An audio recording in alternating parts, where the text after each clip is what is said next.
말씀은 하나님께서 싸우시는 전쟁이라는 제목으로 함께 말씀을 나누고자 합니다. 오늘 본문은 여호수아서 10장의 시작입니다. 그런데 여호수아서 9장까지에서 살펴본 것은 기브온 사람들이 거짓말을 함으로 이스라엘과 언약을 맺고 결국 이 거짓말이 들통나버리지만 자신들의 생명을 보존할 수는 있게 됩니다. 하지만 서로의 합의하에 기브온 족속을 이스라엘의 종으로 삼죠. 9장 마지막 절에서 말씀하시는 것과 같이 여호와의 제단을 위하여 나무를 패며 물을 깃는 자들로 삼습니다. 이렇게 해서 9장에서 기브온 주민들의 이야기가 맺어지고 오늘 본문 10장으로 넘어오는데 이스라엘과 기브온 주민이 맺은 언약 이야기가 가나안 땅의 다른 왕들에게는 걱정거리가 되었습니다. 이유는 사실 기브온의 성읍이 적지 않았고 그들 자체만으로도 용맹한 전사들이었기 때문에 주변국들은 이것을 알고 있었고 때문에 두려워하여 걱정하였고 오늘 본문이 말하는 대로 예루살렘 왕을 중심으로 헤브론, 야르뭇, 라기스, 에글론 왕에게까지 연합을 요청하죠. 그리고 이들의 목적이 무엇이었는가? 소문이 무성한 이스라엘이 아니었습니다. 자신들이 연합하여 공격하면 해결할 수 있을 것이라고 생각한 기브온이었습니다. 공격이 시작되었고 수세에 몰린 기브온 족속이 여호수아에게 도움을 요청합니다. 본문 7절에 보면 이 소식을 들은 여호수아가 모든 군사와 용사와 더불어 길갈까지 올라갑니다. 이때 하나님께서 여호수아에게 주신 말씀이 있습니다. 8절에 뭐라고 말씀하나요? 두려워하지 말라. 내가 그들을 내 손에 넘겨주었으니 그들 중에서 한 사람도 너를 당할 자 없으리라 라고 말씀하시죠. 여러분, 이 비슷한 맥락의 말씀이 기억나십니까? 여호수아서 1장 하나님께서 여호수아를 부르실 때, 그리고 여리고 성을 치러 올라갈 때도, 아이성을 치러 올라갈 때도 하나님께서는 너희는 두려워하지 말고 전쟁이 나의 손에 달려 있다는 그 확신을 주시며 그들을 위로해 주셨습니다. 그런데 이 대목에서 한 가지 짚고 넘어갈 것이 있습니다. 그것은 9장에서 이루어진 기브온 족속과의 언약입니다. 이 언약은 없던 일로 할 수 없는 언약이었는데 사실 여호수아와 이스라엘 백성들의 실수였습니다. 이 실수에 대해 하나님은 명명백백하게 잘못을 물으실 수 있었고 그들에게 이 언약에 대한 책임을 지게 하실 수 있었습니다. 하지만 하나님께서는 그들이 맺은 언약은 그대로 두게 하시고 오히려 그 맺은 언약을 바탕으로 역사하심을 오늘 본문 10장에서 보여주고 있는 것이죠. 즉 하나님은 우리의 실수로도 그분의 영광을 나타내는 분이시라는 사실입니다. 아니, 실수보다 더 큰 죄악으로도 그분의 영광을 능히 나타내실 수 있는 분이십니다. 저들의 실수는 죄였습니다. 그들 스스로 가졌던 자만심이 그 실수를 이끌어냈던 것이죠. 하지만 그 죄악으로도 하나님의 영광을 나타내고자 사용하시기에 전혀 어려움이 없었습니다. 여러분, 기독교에서 영광이라고 불릴 만한 것들 중에 최고는 무엇인가요? 어떤 영광이 최고의 영광인가요? 십자가, 부활의 영광 아닙니까? 그런데 그 과정을 보면 부활의 영광이 있기까지 과정마다 얼마나 많은 실수와 연약함의 연속이었습니까? 제자들의 삶은 어땠습니까? 실수투성이었죠. 연약함 그 자체였습니다. 하지만 주님은 그들의 그 부족함으로 결국 부활의 영광을 나타내셨습니다. 우리에게도 마찬가지. 우리의 인생에 무엇이 가능하다라 함은 하나님께서 함께 하시기에 가능하다라는 그 말을 숨겨둔 것입니다. 지나온 삶의 여정을 한번 되뇌어 보시면 우리가 하나하나 일을 잘 처리하고 완벽하여서 그 당시에 결과물을 만들어내었던 것일까요? 전혀 그렇지 않습니다.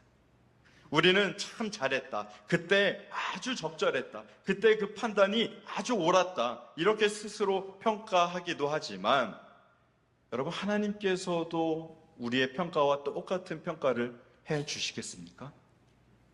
오히려 하나님의 뜻에 반하는 결정과 과정들, 그 결과들이 난무하지 않겠습니까?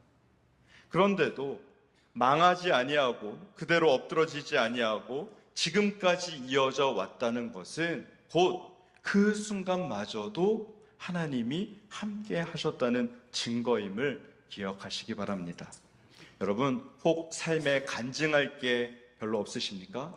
그동안 경험하면서 간증했던 것 다 해서 이제 별로 없으십니까? 아니요, 우리의 삶은 간증할 게 넘쳐납니다. 하나님의 은혜로 모든 순간을 함께 하시며 도우시는데 그 자체가 간증이 되지 않겠습니까? 제가 신학교와 신대원의 시간을 거치면서 공부하면서 참 감동되었던 신학의 개념이 하나 있습니다. 그것은 하나님의 작정과 인간의 책임 부분이었습니다. 모든 일은, 이 세상에 일어나는 모든 일은 제1원인인 하나님의 작정으로부터 시작된다는 것이죠. 그런데 그 제1원인은 제2원인들을 수단으로 활용하여 그 작정을 이루신다는 사실입니다.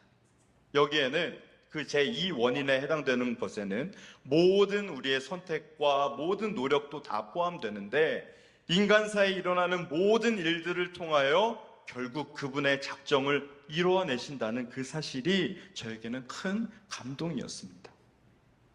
단순히 결국 하나님의 그 작정을 이뤄낸다는 사실보다 나의 노력, 나의 결정, 그리고 오늘 함께 살펴본 본문에서 말하는 것과 같이 나의 연약함, 나의 실수, 나의 부족함, 나의 죄악마저도 사용하셔서 그 선하시고 놀라운 하나님의 작정을 이뤄내신다라는 것이 개인적으로 감동으로 다가왔습니다.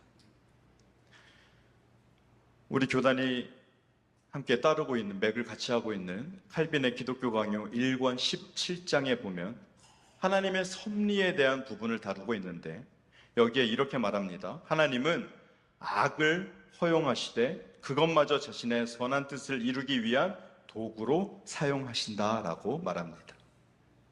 요셉을 한번 예로 들어볼까요? 요셉이 형들에게 당한 일은 요셉 개인으로서는 감당할 수 없는 수치와 고통의 시간이었지만 결국 요셉이 장성하여서 고백하기를 당신들은 나를 해하려 하였으나 하나님은 그것을 선으로 바꾸사라고 고백하며 형들의 모진 핍박과 악한 행위들이 있었을지라도 그것을 통해 하나님께서 그 영광을 드러내셨다는 것을 그 고통의 당사자가 고백한 것입니다.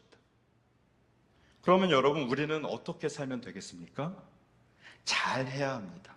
잘해야 하는데 하나님과 함께 잘해야 합니다. 하나님이 잘 하시도록 우리가 믿고 따르면 됩니다. 하나님을 의지하면 되는 것이죠. 하나님 없이 나 혼자 잘해보겠다고 하는 모든 모양은 버려야 합니다. 하나님이 함께하지 않는 내 선택이 옳다고 하는 생각이라면 그것은 마땅히 버려야 합니다. 내 분야에서만큼은 최고라는 생각이 혹시 있다면 이 생각도 우리는 버려야 합니다. 이것이 하나님 앞에서 나의 모습을 바르게 바라보는 것이죠. 실수투성이인 나의 연약함도 그대로 인정하고 죄악도 인정하고 죄로 인해 죽을 수밖에 없는 존재임을 날마다 인정할 때 전능하신 하나님의 역사와 은혜를 더욱 깊이 맛보게 될 줄 믿습니다. 오늘 본문 8절로 다시 돌아가 보면 여호수아에게 연거푸 말씀하셨던 그 음성을 다시 들려주십니다. 8절 보니까 이렇게 말씀합니다. 그들을 두려워하지 말라. 내가 그들을 내 손에 넘겨주었으니. 여러분, 이 말씀이 굉장히 중요합니다. 이 말씀에는 두 가지의 의미가 들어있습니다. 하나는 내가 이미 전쟁의 결과를 정해놨다라는 것과 또 하나는 너희들이 가서 싸워야 한다는 뜻입니다. 그런데 이 두 번째의 의미가 좀 더 중요합니다. 전쟁이 하나님의 손에 달려있다는 것을 알지만 이스라엘 백성들을 통해 이 전쟁의 승리를 가져오게 된다는 말씀이죠. 저와 여러분의 삶이 이 음성에 반응하게 되기를 바랍니다.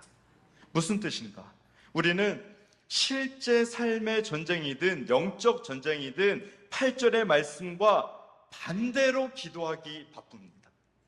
하나님, 결과는 이렇게 되기를 바랍니다. 전쟁의 결과는 이렇게 만들어 주세요. 이렇게 해 주세요. 보통 우리가 이기는 결과를 바라고 기도하죠. 그리고 뭐라고 기도하는가? 하나님이 역사해 달라고 합니다. 바꿔 말하면 하나님이 하십시오 라는 뜻이죠. 8절은 철저하게 무엇을 말씀하냐면 너희가 싸우라는 말씀입니다. 너희가 싸우라. 너희가 싸우면 결과는 내가 낼 것이다. 승리의 결과를 너희에게 줄 것이다 라는 말씀이죠. 도우시는 하나님을 말씀하고 있는데 우리는 도우시는 하나님 말고 알아서 해결해 주시는 하나님을 바라는 경우가 얼마나 많이 있습니까? 점 보는 것 마냥 결과를 내가 정해서 알려드리고 하나님이 직접 역사해 달라고 요청합니다. 여러분에게 도우시는 하나님은 어떤 분이십니까? 정말 도와주시는 하나님을 바라고 계십니까? 아니면 알아서 직접 다 해주시기를 바라십니까? 그래서 하나님은 두려워하지 말라는 말씀으로 시작한 것입니다.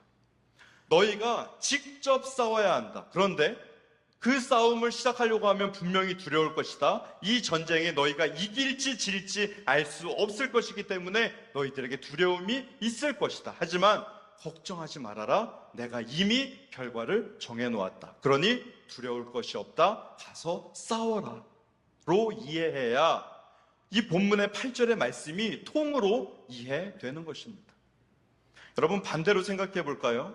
결과는 내가 바라는 대로, 과정은 하나님이 직접 내가 행동하지 않아도 되게끔 처리해 달라고 기도한다면 하나님의 저 두려워하지 말라는 그 말씀이 우리에게 사실 필요하지 않죠.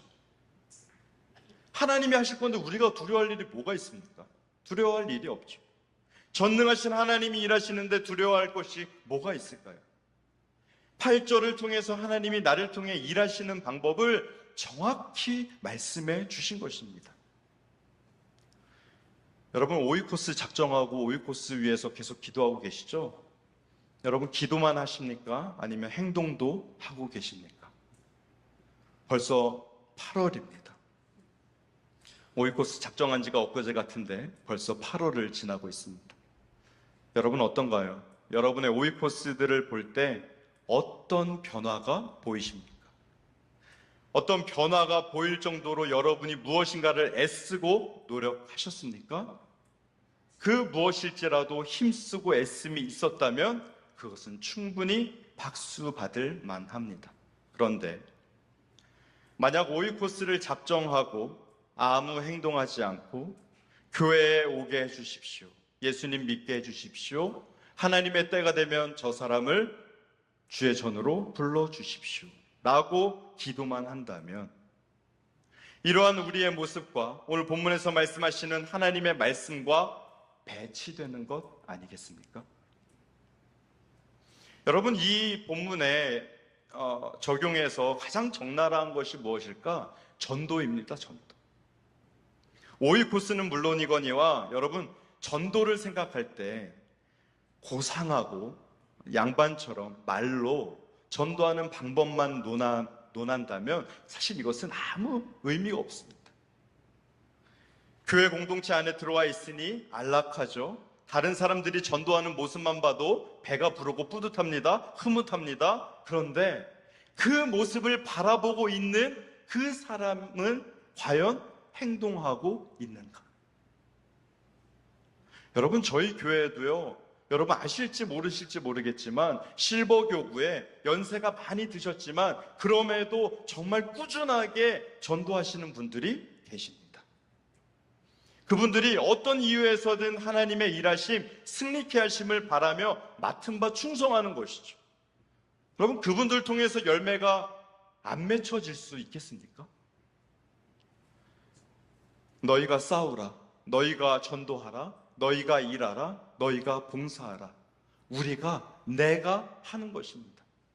여러분, 신앙생활이라는 것이 하나님이 일하시기에 우리가 믿음으로 순종하고 행동하는 것이지, 하나님이 하신다면 나는 가만히 있는다라는 것이 신앙이 아니라 불순종일 수 있다는 것을 꼭 기억하시기 바랍니다. 새롭고 낯설고 익숙하지 않은 것들은 사실 더 두렵죠. 결과를 예측할 수 없는 것들은 다 두려운 일입니다. 여기 서 있는 목사라고 안 그렇겠습니까? 새로운 거, 낯선 거, 익숙하지 않은 거, 두려운 마음 당연히 들죠. 그런데 그때마다 기억해야 할 음성이 바로 이것입니다. 두려워하지 말라. 하나님께서 반드시 승리케 하실 것을 믿고 행동하여 예비해 두신 승리를 쟁취하는 저와 여러분 되기를 바랍니다.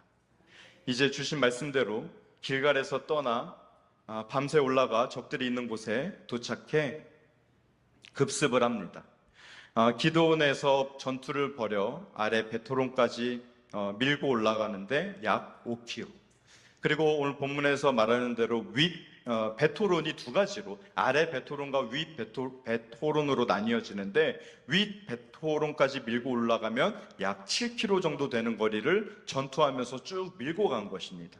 그리고 11절에 보면 11절에 등장하는 아세가에서 막게다에 이르기까지, 여기까지의 거리가 약 30km 정도 되니까 전체 합해서 한 40여 킬로가 넘는 길을 추격하면서 전투를 이제 벌인 것이죠.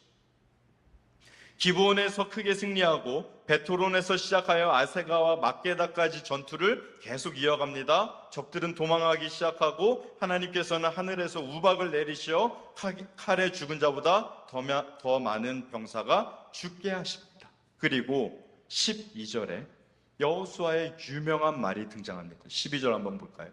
12절에 보니까 태양아 너는 기브온 위에 머무르라, 달아 너도 아얄론 골짜기에서 그리할지어다 라고 선포하죠. 이 말이 있은 후에 이스라엘이 가나안 연합군을 모두 칠 때까지 태양과 달이 멈추는 기이한 일이 일어납니다. 역사학자들은 많은 견해를 언급하면서 이 본문을 해석합니다. 하지만 성경에서 증거하듯이 이 14절의 표현처럼 14절에 보니까 이렇게 표현합니다. 이 같은 날은 전에도 없었고 후에도 없었다 라는 것을 볼 때 기적과 같은 일은 하나님이 친히 행하셨다라고 이해할 수 있습니다. 하나님이 행하신 특별한 기적이었죠. 그런데 이 본문에서도 우리가 주목할 부분은 바로 이곳입니다. 14절 한번 다시 볼까요? 14절 노란 글씨로 되어 있는데요, 이렇게 말합니다. 여호와께서 사람의 목소리를 들으신 이 같은 날. 여러분, 지금 저 노란 글씨를 어떻게 해석하면 좋겠습니까? 어떻게 해석하는 것이 가장 옳을까요? 우리가 이 14절을 표면적으로 이해하면 이렇게 이해할 것 같아요.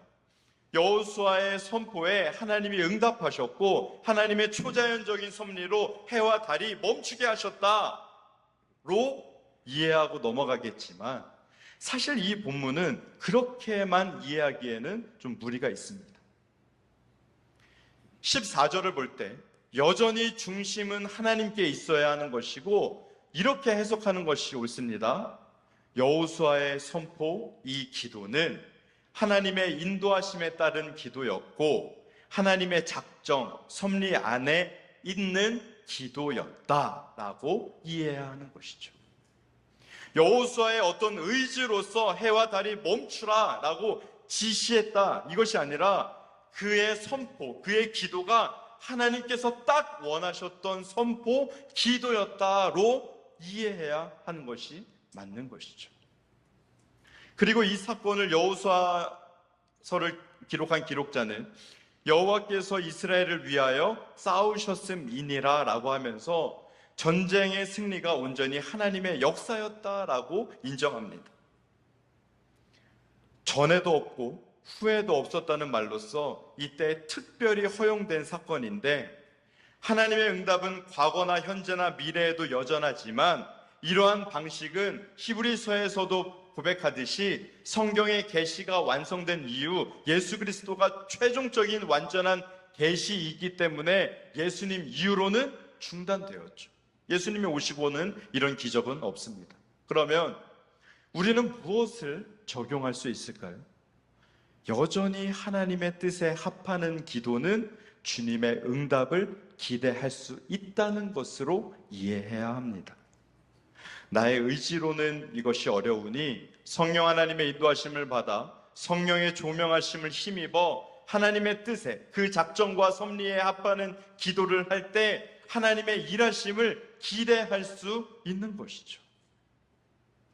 여러분, 그러니 우리가 성경에서 보는, 또 성경을 보면서 우리가 표현하는 이적, 기적, 역사, 이런 단어에 너무 함몰되어서는 안 된다는 것입니다.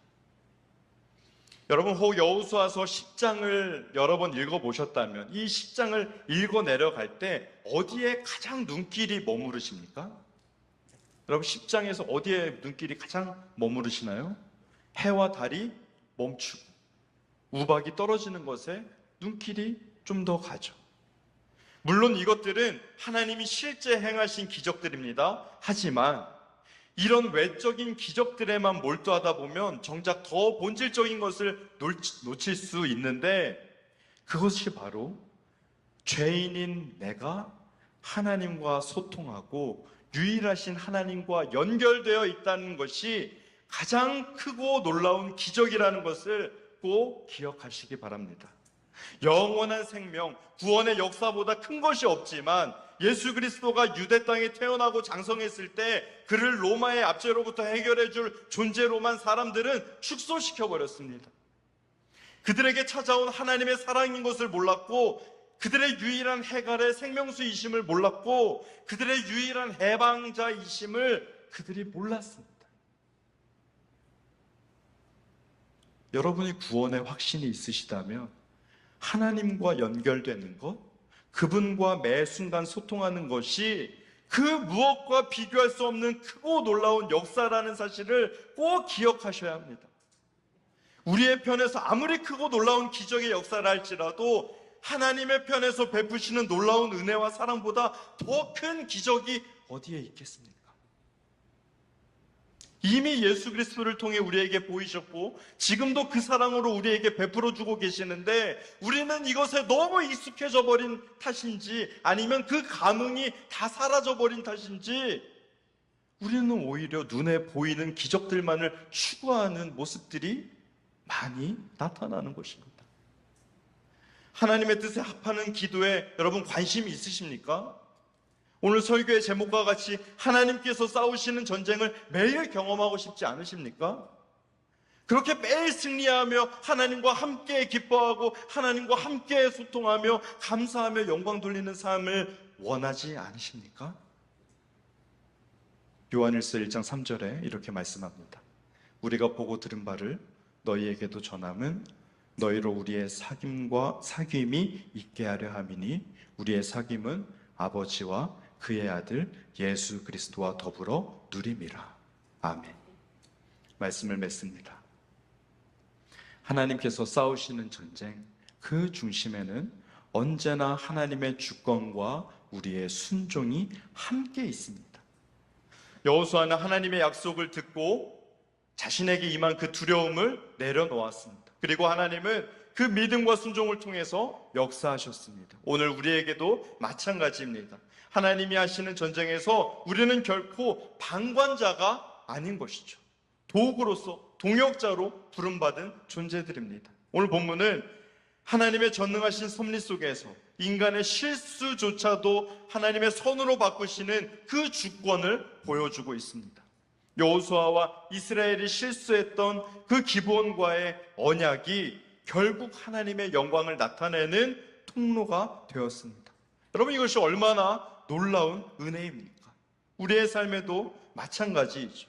실수와 연약함, 심지어 죄악까지도 하나님은 회개하는 그 심령을 통해서 주님의 작정을 이루시는 분이십니다. 여러분, 우리가 기억해야 할 것이 무엇일까요? 하나님은 전쟁을 이끄시지만 싸움의 자리에 우리를 부르셔서 세운다는 사실입니다.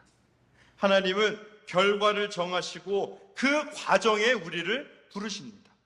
믿음은 바로 그 부르심 앞에서 행동하는 것이죠. 여러분, 우리가 싸워야 할 전쟁의 자리는 어디입니까? 죄와 싸우는 자리입니다. 복음을 전하고 이웃을 사랑하며 하나님의 뜻을 이루기 위해 헌신하는 바로 그 자리입니다.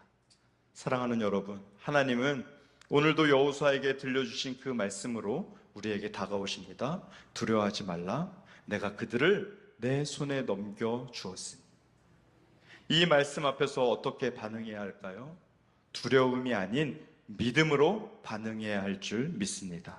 하나님은 우리를 통해 일하십니다. 우리를 사용하시고 우리로 하여금 그분의 승리를 맛보게 하실 것입니다. 이제 우리가 어떻게 살아야 할지는 분명합니다. 하나님이 이미 승리를 작정하셨기 때문에 우리는 담대히 행동으로 옮겨야 합니다. 그분의 뜻을 분별하고 믿음으로 반응해야 합니다. 삶의 자리에서 적극적으로 하나님의 전쟁에 동참해야 합니다. 여러분, 우리가 무엇인가를 정하고 기도로 시작하죠. 기도는 시작일 뿐입니다.